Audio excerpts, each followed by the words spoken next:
ಸನ್ಮಾನ್ಯ ಅಧ್ಯಕ್ಷರೇ, ಅದರ ಬಗ್ಗೆ ನೀವು ಲಾ ಮಿನಿಸ್ಟ್ರು ಹೇಳಿದ್ದಾರೆ, ತಾವು ಹೇಳಿದ್ದೀರಾ, ಉನ್ನತ ಅಧಿಕಾರಿ ಮೇಲೆ ಕ್ರಮ ತೆಗೆದುಕೊಳ್ಬೇಕು ಅಂತ ನಿಮಗೆ ವಿಶ್ವಾಸ ಇದೆ. ಅದನ್ನ ನಾವು ಒಪ್ಕೊಂತೀರಿ. ಸರಿಯಾಗಬೇಕು ಸಿಸ್ಟಮ್. ಡೆಮಾಕ್ರಸಿಯಲ್ಲಿ ರೂಲಿಂಗ್ ಮತ್ತು ಅಪೋಸಿಷನ್ಗೆ ಸಮಾನ ಅವಕಾಶ ಇರಬೇಕು ಅನ್ನೋದು ಸಂವಿಧಾನದತ್ತವಾದಂಥ ಒಂದು ಅವಕಾಶ. ಅದು ಸಿಗಬೇಕು ಅನ್ನೋದು ತಾವು ಆದೇಶ ಮಾಡಿದ್ರೆ ನಾನು ತಮಗೆ ಅಭಿನಂದನೆ ಸಲ್ಲಿಸ್ತೀನಿ. ನಾನು ಇಲ್ಲಿ ಎಲ್ಲ ಸದಸ್ಯರಿಗೂ ದಾಖಲೆಗಳಿಟ್ಕೊಂಡು ಮಾತಾಡಬೇಕು. ಅಶೋಕ್ ಅವರು ಸುಮ್ಮನೆ ರೇಟ್ ಕಾರ್ಡ್ ತೋರಿಸ್ಬಿಟ್ರು, ಅದಕ್ಕೆಲ್ಲಿ ದಾಖಲೆ ಇದೆ ಅಂತ. ನಾನು ಇನ್ನ ರೇಟ್ ಕಾರ್ಡ್ ತೋರಿಸಿದ್ದೀನಿ, ದಾಖಲೆ ಅವಾಗೇ ಕೇಳ್ತಾ ಇದ್ದಾರೆ. ಇನ್ನು ತೋರ್ಸಕ್ ಮುಂಚೆನೆ ಫಸ್ಟ್ ದಾಖಲೆ ತೋರಿಸಿ ಆಮೇಲೆ ರೇಟ್ ಕಾರ್ಡ್ ತೋರ್ಸಕ್ಕಾಗತ್ತಾ? ಅವರು ನಮ್ಮ ರೇಟ್ ಕಾರ್ಡ್ ಅನ್ನ ನಾನು ಇಲ್ಲಿ ತೋರಿಸ್ತಾ ಇದ್ದೀನಿ, ಅವ್ರು ಎಲ್ಲಾ ಪೇಪರಲ್ಲಿ ಅಡ್ವರ್ಟೈಸ್ಮೆಂಟ್ ಕೊಟ್ಟಿದ್ರು. ರೇಟ್ ಕಾರ್ಡು 40% ಯಾವ್ಯಾವ ಡಿಸಿಗೆ ಎಷ್ಟು, ಎಸಿಗೆ ಎಷ್ಟು, ತಹಸೀಲ್ದಾರ್ಗೆ ಎಷ್ಟು ಅಂತ ರೇಟ್ ಕಾರ್ಡ್ ಪ್ರಿಂಟ್ ಮಾಡಿ ಎಲ್ಲಾ ಪೇಪರಲ್ಲಿ ಅಡ್ವರ್ಟೈಸ್ಮೆಂಟ್ ಮಾಡಿದ್ರು. Front page advertisement. ಅವಾಗೇನ ನಾವು ಕೇಳಿದ್ರ? ಇಲ್ಲ. ನೀವು ಕೇಳ್ತಾ ಇದ್ದೀರಾ ಅಂದ್ರೆ ನೀವು ಕೇಳ್ಬೋದು, ನಾವು ಕೇಳಬಾರ್ದು. ಅದ ಡೆಮಾಕ್ರಸಿ. ನಾನು ಏನೇನು ಹೇಳ್ಬೇಕೋ ಹೇಳ್ತೀನಿ. ಮಿನಿಸ್ಟರ್ ಇದ್ದಾರೆ, ಉತ್ತರ ಕೊಡ್ಲಿ. ಆಗ್ಲಿಲ್ಲ ಅಂದ್ರೆ ಯಾರು ಬೇಕಾದ್ರೂ ಉತ್ತರ ಕೊಡ್ಲಿ. ಇಲ್ಲಿ ಎಲ್ಲರಿಗೂ ಅವಕಾಶ ಇದೆ. ನಾನು ಈ ದಾಖಲೆಗಳನ್ನ ಇವತ್ತೇನು ಹೇಳ್ತಾ ಇದ್ದೀನಿ, ಅವರು ದಾಖಲೆಗಳನ್ನ ಕೇಳಿದ್ರು. ನಮ್ಮ ಎಚ್.ಕೆ. ಪಾಟೀಲ್ ಸಾಹೇಬರು ದಾಖಲೆಗಳನ್ನ ಕೇಳ್ತಾ ಇದ್ರು. ಕೇಳಿಲ್ಲ. ನೀವು ಜನರಲೈಸ್ ಮಾಡಬೇಡಿ, ದಾಖಲೆಗಳು ಇದ್ರೆ ಅವನು ಸ್ಪೆಸಿಫಿಕ್ ಆಗಿ ಹೇಳ್ರಿ ಅಂತ ಹೇಳಿ. ಧನ್ಯವಾದಗಳು ಪಾಟೀಲ್ರಿಗೆ. ಈಗ ಈ ಅಕ್ರಮ ನಾನೇನು ಹೇಳಿಕೆಯನ್ನ ಕೊಟ್ಟಿದ್ದೀನಿ, ಇಷ್ಟು ಕೋಟಿ ಹರಾಜ್ ಅಂತೇಳಿ ಹರಾಜ್ ಕೂಗ್ತಾ ಇದ್ದಾರಲ್ಲ, ನಾನು ಹೇಳ್ತಾ ಇಲ್ಲ. ಹೋಮ್ ಮಿನಿಸ್ಟರ್ ಇದ್ದಿದ್ರೆ ಒಂದ್ ಸ್ವಲ್ಪ ಅದಕ್ಕೆ ಅರ್ಥ ಬರ್ತಾ ಇತ್ತು. ಅವ್ರೇನು ಮಾಡೇ ಇಲ್ಲ ಪಾಪ, ಯಾವ ದುಡ್ಡನ್ನು ತಗೊಂಡಿಲ್ಲ. ನಾನೇ ಸುಮ್ಮನೆ ಇಲ್ಲಿ ಹೇಳ್ಬಿಟ್ಟೆ, ಏನೋ 2 ಕೋಟಿ 3 ಕೋಟಿ ಅಂತ ನಾನು ಸುಮ್ಮನೆ ಹೇಳ್ಬಿಟ್ಟೆ. ನಿಮ್ಮ ಪೊಲೀಸು, ನಿಮ್ಮ ಈಗಿರುವಂತ ಸರ್ಕಾರದ police, Upparpet police station 2/1/2025 Upparpet police station case register ಆಗಿದೆ. ದಾಖಲೆಗಳು ಕೇಳ್ತಾ ಇದ್ರಲ್ಲ, ಅಲ್ಲಿ ಕಂಪ್ಲೇಂಟ್ ಯಾರೋ ಕೊಟ್ಟಿಲ್ಲ. ಕಂಪ್ಲೇಂಟ್ ಅನ್ನ ಯಾರೋ ಒಬ್ಬರು ಕೊಟ್ಟಿಲ್ಲ, ಸೋಮಂಟನೂ ಅಲ್ಲ, ಪೊಲೀಸರೇ ಕಂಪ್ಲೇಂಟ್ಗಾರರೇ ಪೊಲೀಸು. ನೋಡ್ರಿ ಬಂತು ಸರ್, ಬಂತು. ಇಲ್ಲಿ ಕಂಪ್ಲೇಂಟ್ಗಾರ ಯಾರು ಅಂತ ಹೇಳಿದ್ರೆ ಪೊಲೀಸರು, ASI ಅವರೇ. ಅವ್ರಿಗೆ ಒಂದು ಮಾಹಿತಿ ಬರ್ತೈತೆ. ಏನು ಅಂತ ಹೇಳಿದ್ರೆ, ಗಾಂಧಿನಗರ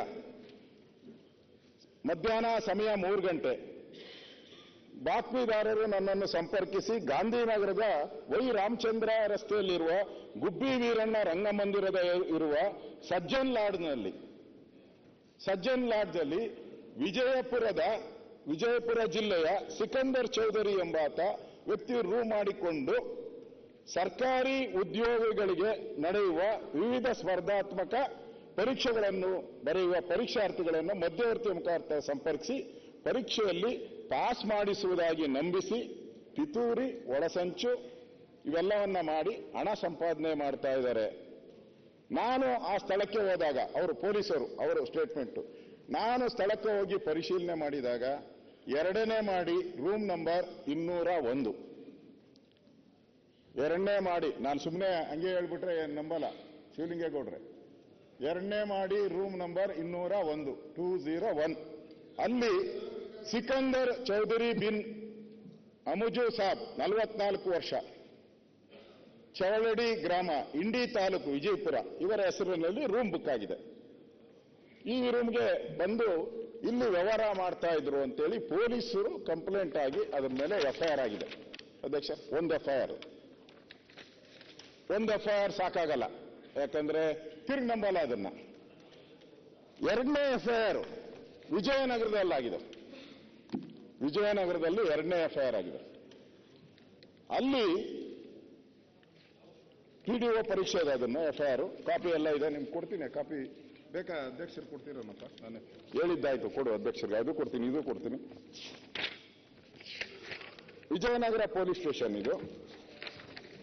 ಆ ವಿಜಯನಗರ ಪೊಲೀಸ್ ಸ್ಟೇಷನ್ ಅಲ್ಲಿ ಇನ್ನೂ ಡೀಟೇಲ್ ಆಗಿದೆ. ವಿಜಯನಗರ ಪೊಲೀಸ್ ಸ್ಟೇಷನ್ ಇಲ್ಲಿ ದುಡ್ಡೆಲ್ಲ ಮೆನ್ಷನ್ ಮಾಡಿದ್ದಾರೆ. ಮೆಜೆಸ್ಟಿಕ್ನಲ್ಲಿರುವ south western railway chief ticket inspector ಆಗಿ ಕೆಲಸ ನಿರ್ವಹಿಸುತ್ತಿರುವ ಗೋವಿಂದರಾಜು ಎಂಬಾತನು ವಿವಿಧ ಉದ್ಯೋಗಿಗಳಿಗೆ ನಡೆಯುವ ಕೆಎಎಸ್, ಪಿಡಿಒ, ಗ್ರಾಮ ಲೆಕ್ಕಾಧಿಕಾರಿ ಇತರ ಸ್ಪರ್ಧಾತ್ಮಕ ಪರೀಕ್ಷೆಗಳನ್ನು ಬರೆಯುವ ಪರೀಕ್ಷಾರ್ಥಿಗಳನ್ನು ಮಧ್ಯವರ್ತಿ ಮುಖಾಂತರ ಮೋಸದಿಂದ ಅಕ್ರಮವಾಗಿ ಹಣ ಪಡೆದುಕೊಂಡು ಪರೀಕ್ಷೆಯಲ್ಲಿ ಪಾಸ್ ಮಾಡಿಸುವುದಾಗಿ ನಂಬಿಸಿ ಹಣ ಸಂಪಾದನೆ ಮಾಡುತ್ತಿರುವ ಬಂದ ಮಾಹಿತಿ. ಇದು ಎಫ್ಐಆರ್ ರಿಪೋರ್ಟ್ ನಾನು ಹೇಳ್ತಾ ಇರೋದು, ಕಂಪ್ಲೇಂಟ್ ಅಲ್ಲ. ಪೊಲೀಸರು ಎಫ್ಐಆರ್ ಹಾಕಿರೋದು ಅವ್ರ ಮೇಲೆ. ಅದರಲ್ಲಿ ಹೇಳ್ತಾರೆ, ಸ್ಪರ್ಧಾತ್ಮಕ ಪರೀಕ್ಷೆಗಳಲ್ಲಿ ತನಗೆ ಪರೀಕ್ಷೆಗೆ ಸಂಬಂಧಿಸಿದಂತ ಅಧಿಕಾರಿಗಳ ಪರಿಚಯವಿದ್ದು, ಯಾರೋ ಕೆಪಿಎಸ್ಸಿ ಅವರು ನಮ್ಮ ಪರಿಚಯ ಇದ್ದು, ನಾನು ಪರೀಕ್ಷೆಯಲ್ಲಿ ಪಾಸ್ ಮಾಡಿಸಿ ಹುದ್ದೆ ಕೊಡಿಸುವುದಾಗಿ ಮಧ್ಯವರ್ತಿಗಳ ಮುಖಾಂತರ ನಂಬಿಸಿ ಪಿಡಿಒ ಹುದ್ದೆಗೆ 25 ಲಕ್ಷ ರೂಪಾಯಿ. ನಂದಲ್ಲ ಕಂಪ್ಲೇಂಟ್ ನಂದಲ್ಲ, ಪೊಲೀಸರು, ಪೊಲೀಸ್ ಇಲಾಖೆಯವರು 25 ಲಕ್ಷ ಯಾವುದು ಪಿಡಿಒಗೆ ಅವರ ಎಫ್ಐಆರ್ ಅಲ್ಲಿ ಬರೆದಿರೋದು. ಅದಾದ್ಮೇಲೆ ಕೆಎಸ್ ಪ್ರಿಲಿಮಿನರಿ ಪರೀಕ್ಷೆಗೆ 50 ಲಕ್ಷ, ಕೆಎಸ್ ಪ್ರಿಲಿಮಿನರಿ ಪರೀಕ್ಷೆಗೆ 50 ಲಕ್ಷ ರೂಗಳನ್ನು ನೀಡುವಂತೆ ಮಾತಾಡಿಕೊಂಡು ಅವರಿಂದ OMR ಶೀಟ್ಗಳನ್ನು ತುಂಬಿಸಿ ಗೊತ್ತಿಲ್ಲದ ಪ್ರಶ್ನೆಗೆ, ಅದು ಹೇಳ್ತೀನಿ, ಅದು ದೊಡ್ಡ ರಹಸ್ಯನೇ ಐತೆ. ರಹಸ್ಯ ಹೇಳ್ಬಿಟ್ರೆ ನಾವೆಲ್ಲ ನಡ್ಗೋಗ್ಬೇಕು. ಆ OMR ಪ್ರಶ್ನೆ ಪತ್ರಿಕೆ ಬರುತ್ತಲ್ಲ, ಅದರಲ್ಲಿ ದೊಡ್ಡ ಸ್ಕ್ಯಾಂಡಲ್ ಇದೆ. ಅದನ್ನ ಅವರು ಇಷ್ಟಕ್ಕೆಲ್ಲ ಅವರೇನ್ ಮಾಡಿದ್ದಾರೆ, ಅವರ ಮೊಬೈಲ್ ನಂಬರ್ಗಳು, ಖಾಲಿ ಚೆಕ್ಗಳು, ಇವರಿಂದ ಖಾಲಿ ಚೆಕ್ಕು ಇವೆಲ್ಲವನ್ನ ತೆಗೆದುಕೊಂಡು ಈಗ ಈ ಒಂದು ಪರೀಕ್ಷೆಯ ಒಂದು ವ್ಯವಹಾರಗಳನ್ನ ಮಾಡಿದ್ದಾರೆ. ಅಧ್ಯಕ್ಷರೇ, ಈಗ ಹೇಳಿ, ಈಗ ನಾನು ತೋರಿಸ್ನಲ್ಲ, ಇಲ್ಲಿ ವ್ಯವಹಾರ ಆಗಿದೆ ಅಂತೇಳಿ ಎಫ್ಐಆರ್ ಆಗಿದೆ. ಪೊಲೀಸರು ಎಫ್ಐಆರ್ ಮಾಡಿರೋದು. ಮೆಂಬರ್ ಯಾರು ಮಾಡಿದಾರ? ಅದರಲ್ಲಿ ಮೆಂಬರ್ ಯಾರು ಮಾಡಿದಾರಾ? ಮೆಂಬರ್ ಇನ್ವಾಲ್ವ್ ಆಗಿದ್ದಾರೆ?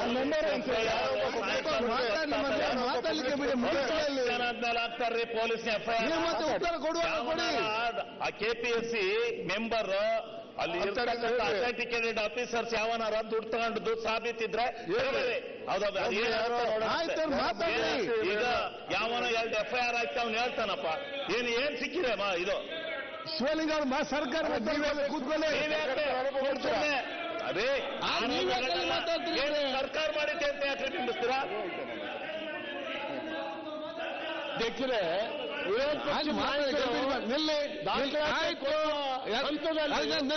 ಇವರಿಗೆ ನೀವು ಯಾಕೆ ಸ್ವಲ್ಪ ಇವರಿಗೆ ಏನ ಜನ ಏನ್ ತಿಳ್ಕೊತಾರೆ? 50,000 20,000 1 ಕೋಟಿ ಅಂದ್ರೆ ಇವ್ರು ಕಾಂಗ್ರೆಸ್ ಸರ್ಕಾರದವ್ರು ಹೊಡ್ಕೊಂಡ್ ತಿಂತಾವ್ರು ಅಂತ ಜನ ತಿಳ್ಕೋಬೇಕು. ಯಾವನ ಮಾಡಿದ್ರೆ ಹಿಡ್ಕೊಂಡು ಇಡುತ್ತವ್ರೆ.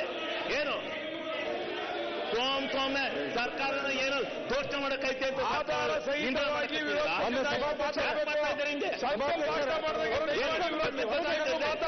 ಏನ್ ಬೇಕಾದ್ರೂ ಮಾಡೋದು ಅಂತಲ್ಲ ನೀವು ಈ ಮಂತ್ರಿ ಇದಕ್ಕೆ ಇನ್ವಾಲ್ವ್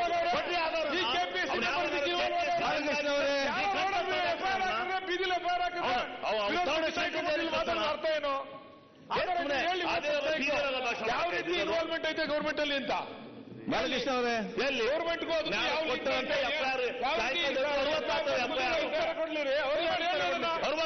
ಎಫ್ಐಆರ್ ನಾನು ಸಾದಾ ಕಡ್ರಿ ಮಾತಾಡ್ದಲ್ಲ. ಇದು ಏನಾರ ಹೇಳಿ ನಾವು ಮಂತ್ರಿಗಳಿಗೆ ಶಕ್ತಿ ಇಲ್ವಾ?